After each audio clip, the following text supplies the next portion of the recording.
Bonjour tout le monde, bienvenue dans notre 5e émission. Bonjour Claude. Oui, bonjour Marco. De quoi on parle aujourd'hui? Eh bien, on va continuer, comme dans la 4e émission, on a parlé des télescopes robotisés commerciaux. Là, aujourd'hui, on va parler des télescopes robotisés maison. OK, donc on peut faire nous-mêmes.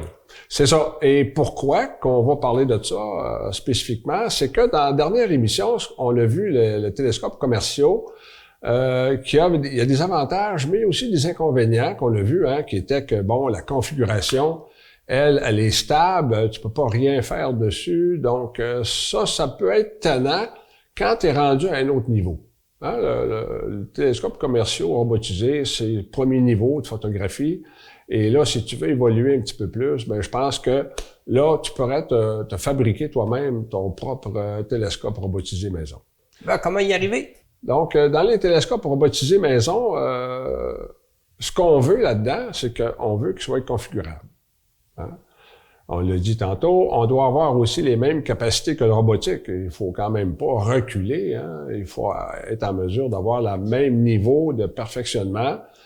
Et faut pas que coûte trop cher non plus. Mais il y a des bonnes chances que ça va coûter un peu plus cher. Mais on va monter d'une coche. Et aussi, il faut regarder, est-ce que nous, ça nous intéresse que ça soit transportable ou non? Alors, on va regarder ces options-là. Puis, idéalement, ici, il faudrait qu'on ait un système, une monture équatoriale. Parce que on l'a vu un peu azimutal, le champ tourne, ça coupe un peu les images dans les coins, et ça peut devenir un peu tannant avec le temps. Donc, si on a un système équatorial, l'image, toutes les étoiles restent exactement au même endroit dans le rectangle de la caméra. Donc, qu'est-ce qu'on peut avoir comme système électronique? Disons qu'on a vu dans les émissions précédentes, le StellarMate. Lui, on avait dit qu'on l'avait choisi parce que c'était le meilleur candidat pour nous permettre d'avoir un système azimutal avec la monture AZ GTI de Skywatcher. Alors ici, on va rajouter une autre option, c'est ce qu'on appelle l'Asière. L'Asière, qui est faite aussi par ZWO. Toi, tu les as essayés toutes les deux, les systèmes. Oui, c'est ça. Je les ai essayés tous les deux. Et finalement, ma conclusion, c'est que ça n'a pas été trop long à déterminer, c'est que l'Asière était beaucoup plus facile d'utilisation. Donc, si tu compares les deux... Si on regarde le StellarMate, juste pour voir c'est quoi les points forts du StellarMate, eh bien, il est vraiment pas cher. Ça, c'est sûr qu'il est moins cher un peu que l'Asière. Il peut fonctionner avec des systèmes azimutal et équatorial. Il est compatible avec tous les équipements sur le marché, avec les caméras, les montures, les systèmes de mise au point automatique. Il est à peu près avec tout ce qu'il y a sur le marché, il est compatible. Et ensuite, on peut l'interfacer avec un PC et un planétarium qui s'appelle K-Stars. Je l'ai essayé, ça marche très, très bien. Et mais par contre, le seul point négatif, et c'est probablement là que le bas blesse, c'est l'interface qu'on a avec le cellulaire et la tablette. Je ne sais pas si c'est mon cellulaire ou ma tablette ou toutes les tablettes que j'ai essayées, puis tous les cellulaires que j'ai essayés qui étaient pas assez puissantes pour gérer cette application-là, mais j'avais beaucoup de difficultés à bien faire fonctionner le système avec ça. Par contre, avec l'interface PC, ça allait super bien. C'était vraiment très bien fait et c'était beaucoup plus facile. Et pour l'Asière? OK. Alors, pour l'autre système, au niveau des dimensions, le StellarMate puis l'Asière, c'est à peu près la même dimension. Ici aussi, c'est pas très dispendieux. Il y a plusieurs modèles offerts sur le marché. Alors, il y a des modèles à 250 jusqu'à 450 $. Et nous, c'est ça, on a acheté le modèle qu'on appelle l'Asière Mini, qui était le moins dispendieux. Je comprends pas pourquoi ils font un modèle aussi performant puis qui font des modèles aussi chers que 450 $, en tout cas. Et ça, c'est un système qui est fiable. À date, là, ça marche très, très bien. Il y a un bon service de compagnie. Et l'interface ici est pas parfaite, mais je donnerais une note de 4 sur 5 comparé à 2 sur 5 pour le StellarMate, hein, que lui, il était vraiment décourageant. Alors lui, très rarement, tu sais, l'interface répond rapidement. Quand tu pèses, tu envoies une commande, ça marche tout de suite. Il n'y a pas de niaisage. L'autre, tu pouvais envoyer une commande, puis là, tu avais l'impression que ça marchait pas. Là. Puis 10 secondes après, oups, la commande arrivait. Et le seul point négatif que j'ai, que moi, ça me dérange pas pour l'instant, c'est qu'il faut que tu aies des appareils compatibles ZWO. Autrement dit, si tu veux connecter une caméra, OK, un CMOS ou un CCD, il faut que tu aies une caméra faite par eux. Par contre, si tu as un Canon ou un Nikon, quelque chose comme ça, ça va marcher. Ah, il est capable aussi. Oui, ça, il est compatible avec ça. Okay. Alors, si tu veux aussi... et ça va marcher avec toutes les montures sur le marché, hein, ça, c'est pas un problème non plus. Et si, admettons que tu as une roue filtre ou tu as un système pour faire la mise au point automatique, ben là, c'est sûr que ça te prend un ZWO. Sans ça, ça marche pas. OK.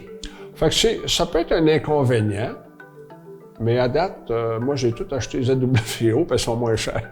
Oui, on connaît aussi la fiabilité des produits. Et ça marche bien. Ouais. C'est ça.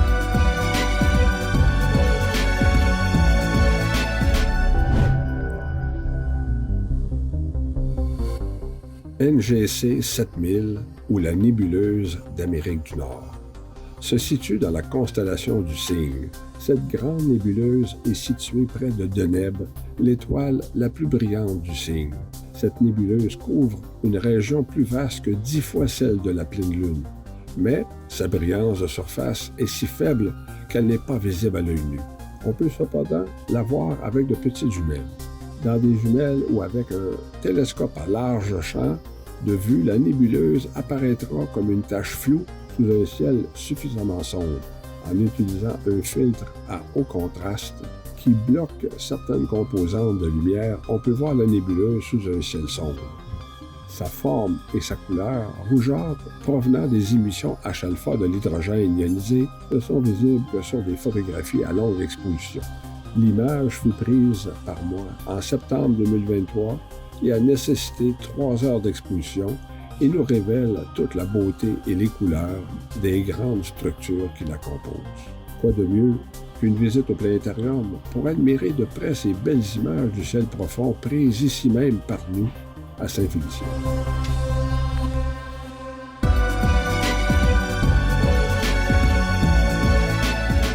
Donc, on a choisi l'Asière et maintenant, tu vas nous montrer un petit peu quelle est l'interface. Oui, c'est ça. Donc, au niveau de l'interface, bon, la première image qui t'apparaît, c'est comme une généralité de tous les paramètres de base que tu as besoin pour que ça marche. Alors, longitude, latitude. Et ça, souvent, ben, c'est ton cellulaire ou ta tablette qui va lui donner toutes ces informations-là. Même ta position géographique, bon, ça donne tout. Ça, c'est l'interface qu'on voit habituellement quand on est en prise de photo. Et on peut voir justement à gauche, ben, on voit plein de choses comme si on veut ajuster la brillance, hein, ce qu'on appelle l'histogramme. Après ça, bon, on a des options pour le focus, pour le guidage. On a des options pour identifier c'est quoi que tu vois à l'écran. OK. Alors, c'est ça. Fait qu'il y a plein de choses. Puis en bas, tout à fait à gauche, c'est le planétarium. Il y a un planétarium aussi dans cette application-là. Okay. Un peu comme on avait pour le Seastar. Alors, si on regarde en haut vers la droite, on voit tous les paramètres des différents instruments qui sont connectés présentement. Ah. Alors, si je clique le petit sigle du Wi-Fi, là, eh bien, c'est l'écran qui va nous arriver et on va pouvoir voir justement le voltage qui rentre et le voltage à la sortie. Parce que l'Asière peut alimenter tes caméras, ton focuseur automatique, il peut alimenter ta ta monture aussi. Alors, toi, tu alimentes l'asière avec un 12 volts, 5 ampères, et lui, il va être en mesure d'alimenter tout le reste de tes appareils. Alors ça, c'est quoi? C'est pratique. Ben oui, c'est beaucoup, là. Alors maintenant, si on clique sur l'autre petite icône, juste en bas, il devient vert. Alors ça, c'est la caméra principale. Alors c'est ici que tu vas régler tous tes paramètres pour ta caméra. Et ensuite, eh bien, tu as les paramètres de la caméra guide. Hein? Alors, c'est les mêmes paramètres, grosso modo, qu'on a vu tantôt pour la caméra principale. Alors ça, tout ça, c'est bien important. Et en bas, tout à fait, on voit calibration. Alors, parce que la caméra guide, elle, c'est elle qui va te permettre de suivre de façon extrêmement précise le mouvement de la Terre, en se guidant sur les étoiles qu'il voit. Alors ça, c'est comme des paramètres là, qui vont aider à la calibration. Alors ici, un autre écran. Et ça, je dirais que c'est probablement une des fonctionnalités les plus performantes et les plus pratiques que j'ai trouvées à date avec la ZR, et là, StellarMate aussi le fait, c'est la mise en station sur l'étoile polaire. Alors, ceux qui ont une monture équatoriale savent comment c'est ardu de faire une mise en station sur l'étoile polaire, parce que, bon, de un, il faut que tu regardes à travers une petite lunette qui n'a pas beaucoup de luminosité dedans, puis là, t'es tout croche, il faut que tu aies un genou à terre ou tu es quasiment penché, couché à terre pour regarder à travers la lunette polaire. Le viseur polaire, oui. Avec ça, c'est un jeu d'enfant. En autant que tu es aligné approximativement près de l'étoile polaire, tu vois le petit bouton play à droite complètement, tu cliques là-dessus et le télescope va commencer à bouger par lui-même. Il va prendre une photo pour faire du repérage d'étoiles. Après ça, il va tourner de 60 degrés, il va reprendre une autre photo, et là, il va te dire, ben là, si tu veux que ton axe soit sur l'étoile polaire, il faut que tu te tasses à gauche ou à droite de tant de degrés, ou il faut que tu lèves ou que tu baisses de tant de degrés. Il te donne des indications. Il te donne, puis il te dit sur quel côté qu'il faut que tu ailles, puis de combien qu'il faut que tu ailles. Okay. Alors là, tu fais les ajustements sur le télescope, ce qui est très, très facile à faire.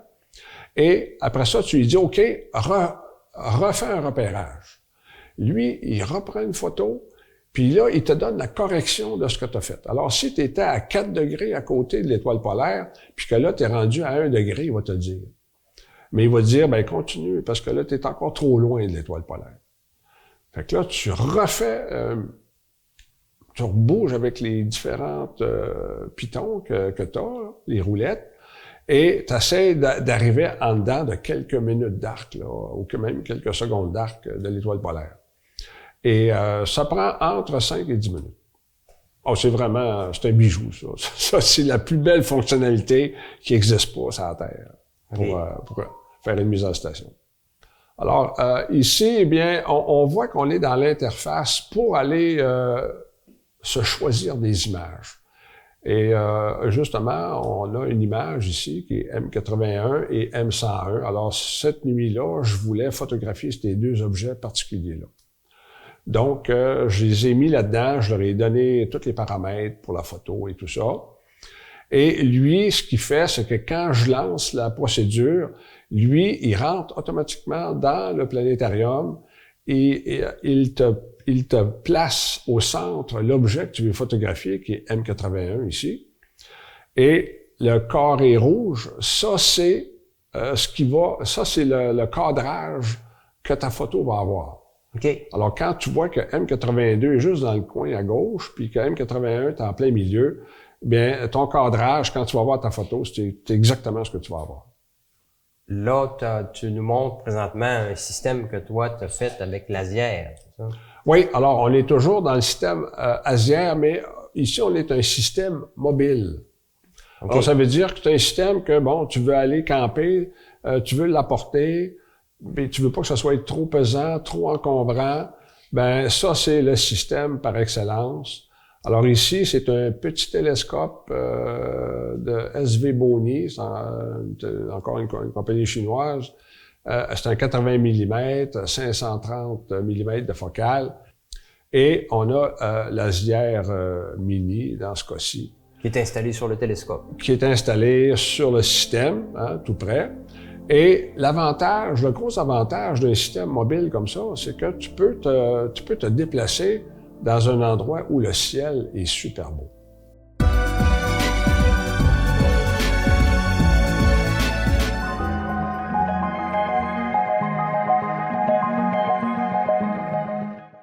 Aujourd'hui, nous verrons dans la salle des découvertes qu'est-ce qu'une étoile filante et quelle est son origine.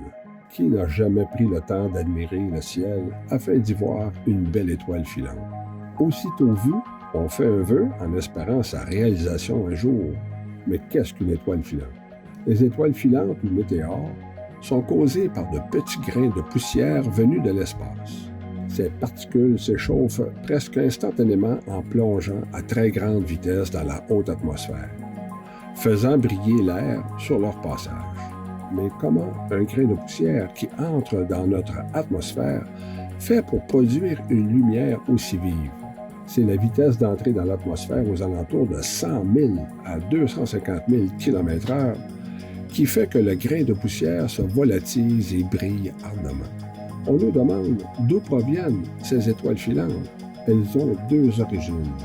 Soit du passage aléatoire d'un petit grain de poussière errant dans l'espace, ou lorsque nous avons une pluie d'étoiles filantes, telles que les Perséides qui proviennent d'une comète qui a croisé l'orbite de la Terre et y a laissé de petites particules de poussière tout le long de son orbite autour du Soleil. Quoi de mieux qu'une belle visite au planétarium pour en apprendre sur un phénomène aussi merveilleux et intéressant que les étoiles filantes.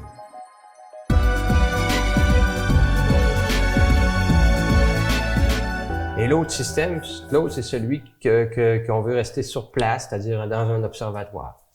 Oui, c'est un système qui est plus massif un petit peu, mais on va voir qu'il y a quand même il y a des avantages. Alors, c'est le télescope qu'on a ici, qu'on peut voir justement, c'est un télescope Explore scientifique de 102 mm d'ouverture et une focale de 714 mm. Alors, on est pas mal plus gros que ce qu'on avait tout à l'heure. La monture est pas la ZGTI. Ici, la ZGTI, c'est vraiment une toute petite monture. Hein? C'est vraiment incroyable. Et celle qu'on a ici, c'est une HEQ5. C'est une monture quand même respectable, mais pas mal plus pesante, pas mal plus encombrante que la ZGTI qu'on avait tout à l'heure. La caméra principale, ben c'est la 294 couleurs, qui a 12 millions de pixels. Et le guideur, ben c'est le même système. La caméra et le télescope guideur, puis la caméra pour guider, c'est exactement ce qu'on avait sur le système mobile. Okay. Alors, bon, ça, c'est pas une grosse affaire. Et c'est toujours l'Asière Mini qu'on a. Donc, l'Asière, à quelque part, qu'on soit mobile ou pas, du moment où on y indique avec quel type de télescope focal, puis avec quel type de caméra, il va s'organiser. Lui, il va tout prendre ça en compte, puis il va s'arranger pour que ça marche. OK. C'est ça. OK, c'est bien. Et les avantages, là, justement, d'avoir un observatoire, c'est que tu sors dehors, c'était nuageux, puis là, tu regardes, tu dis « Oh, regardons ça, toi, il y a une éclaircie. » Tu rouvres le toit de l'observatoire, puis en dedans de 5 minutes, tu es prêt à opérer. Tantôt, je l'ai pas dit, mais ça peut prendre 15 à 20 minutes, puis même là, 15-20 minutes, c'est pas très très long, mais c'est un minimum, là, 15 à 20 minutes, parce que là, il faut que tu installes ton trépied, il faut que tu le mettes au niveau, il faut après ça que tu places ton télescope, il faut que tu t'alignes sur l'étoile polaire. Fait que tout ça, ça prend un peu de temps. Là. Puis là, il faut que tu fasses ta mise au point aussi. Là. C'est bien normal, oui. Tandis que là, avec l'observatoire, ça, c'est presque tout fait. C'est sûr que la mise au point, tu n'as pas le choix, il faut que tu la refasses à tous les fois. Mais, je veux dire, tu vas toujours être presque au bon point. Ouais. Tu sais, et c'est quoi les inconvénients? Ben, souvent, tu vas être en ville, il va y avoir de la pollution lumineuse. Et ça, on n'y échappe pas. On n'y échappe pas, mais on peut compenser la pollution lumineuse. Ah, OK. Hein, tu le sais comment? Oui. Ben oui. Avec un filtre. Ben oui. Aujourd'hui, là, la technologie des nouveaux filtres anti-pollution lumineuse, c'est rendu quelque chose, c'est quasiment de la magie, ça. Là. Et si on fait la comparaison entre les deux systèmes? Ben, écoute, ils ont exactement les mêmes possibilités. Hein? Soit le pointage puis le centrage automatique, guider sur les étoiles pour compenser le mouvement de la Terre, préparer une soirée avec plusieurs images à photographier. On l'a vu tantôt dans l'interface. Hein? J'avais 2 images, mais j'aurais voulu en mettre 5, 6, 7, aucun problème. Le Wi-Fi, donc, c'est contrôlable à distance. Alors, je suis dans la maison, le télescope est dehors, dans l'observatoire, il n'y a pas de problème. Tu peux contrôler la température de ta caméra. Et pourquoi? Ben, on va le voir tantôt, hein, on va le voir dans une autre émission, que il y a des fichiers de calibration qu'il faut faire. Et les caméras électroniques, ça produit une espèce de faux pixels. Ça allume des pixels, c'est l'électronique qui occasionne ça. Et plus ton capteur est froid, eh bien moins que tu en as. Et si tu es capable de contrôler cette température-là, ben c'est un gros avantage. Parce que les fichiers de calibration, c'est long à faire. Surtout ce qu'on appelle les dark ou les noirs, c'est long à faire. Donc, si on regarde ensemble les différentes composantes du télescope, pour résumer. Alors, c'est ça. Grosso modo, on peut voir ici l'objectif du télescope, qui est quand même quelque chose de vraiment intéressant. On peut voir aussi l'asière. On voit que sur l'asière, j'ai comme un ruban noir, hein, c'est ce qui est rouge avec une petite antenne, là. Alors, le ruban noir, c'est une bande chauffante. Aussi. Parce que lui aussi, en bas de moins 10, là, ça marche pas beaucoup. Il aime moins ça, ouais. C'est ça, c'est pas... Et on peut voir justement dans l'autre photo, ben, le télescope guide là, qui est là. Alors ici, on peut voir justement la caméra, le focuseur au milieu et finalement le tiroir à filtre qu'on vient placer, qui est amovible. Hein? Alors on peut mettre le filtre qu'on veut avec ce petit dispositif-là. Alors ça, c'est vraiment pratique, là. Et ça, peu importe que tu aies le télescope mobile ou dans l'observatoire, tout ça, c'est accessible. On peut le faire. Donc, si on regarde maintenant les images que tu as prises avec ce système-là. Alors ici, gars, on peut voir justement la fabuleuse nébuleuse du Tétard, hein, dans le ciel. Alors c'est vraiment une belle photo, franchement, là. Mais on voit que on a monté d'une coche, hein, par rapport à ce qu'on faisait tantôt. Et ça ici, c'est ma photo fétiche, hein, la tête de cheval dans la grande nébuleuse d'Orion, hein. Ben, tout près de la nébuleuse d'Orion. Oui. Alors ça, c'est quelque chose d'extraordinaire. Et ici, c'est la tête de singe. Hein. Bon, en tout cas, je sais pas si vous voyez une tête de singe là, mais... C'est son nom. Ah, ici, ça, c'est vraiment... ça, je voulais absolument la faire, la nébuleuse de la bulle. Alors ici, il y a une bulle, hein, qui... on la voit très bien. Oui, on la voit très, très bien. Oui. Et cette bulle-là a été occasionnée par, justement, des étoiles qui soufflent très fortement, ben, qui expulsent là, des particules et qui poussent sur ces gaz-là et ça a formé une bulle qu'on peut voir présentement. Alors ça, c'est des choses extraordinaires qu'on peut pas voir autrement, là. Et celle-là ici, ben je te laisse deviner à quoi ça ressemble. La pince de homard. Ben oui, c'est ça. Alors pour les gens qui aiment le homard, ben c'est ça. Hein? Vous avez même une pince de homard qu'on peut retrouver dans le ciel. On voit les deux couleurs distinctes. Hein.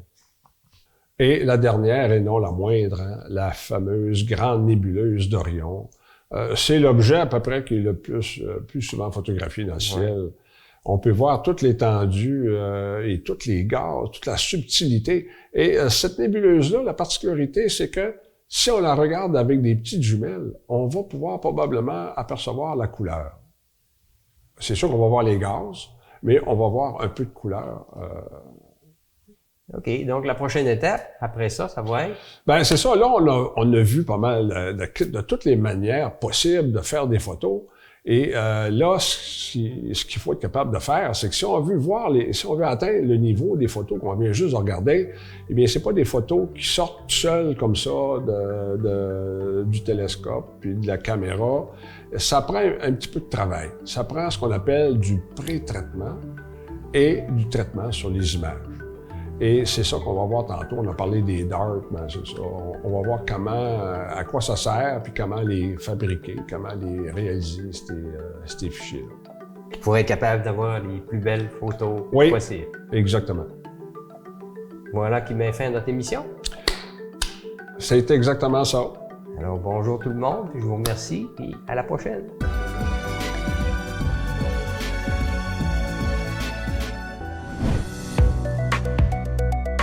Le 26 septembre 2022, la NASA, dans le cadre de la mission DART, envoyait délibérément un engin spatial percuter la surface escarpée d'un petit astéroïde nommé Dimorphos, lui-même un satellite de l'astéroïde Didymos. Ce choc a fait dévier son orbite de 4%, bien plus qu'espéré. En effet, les données actuelles montrent que DART a raccourci d'environ 32 minutes l'orbite originale de 11h55 minutes de Dimorphos autour de Didymos, dépensant de 10 minutes, ce qui était attendu. Après l'impact, Hubble a pris des images révélant la présence inattendue de queues jumelles derrière l'astéroïde, semblables à celles d'une comète, permettant de recueillir de précieuses données sur les conséquences de l'impact. C'était la première fois que l'humanité modifiait délibérément le mouvement d'un objet céleste et la première démonstration à grande échelle de la technologie de déviation d'astéroïdes dans le cadre de la défense planétaire. On a pu ainsi tester pour la première fois une méthode permettant de dévier un astéroïde susceptible de s'écraser sur la Terre, communément appelé astéroïde géocroiseur. L'objectif était d'évaluer l'utilisation de l'impact cinétique d'un engin spatial pour modifier la trajectoire de l'astéroïde de manière qu'il évite la Terre. On peut donc affirmer que la mission fut un succès.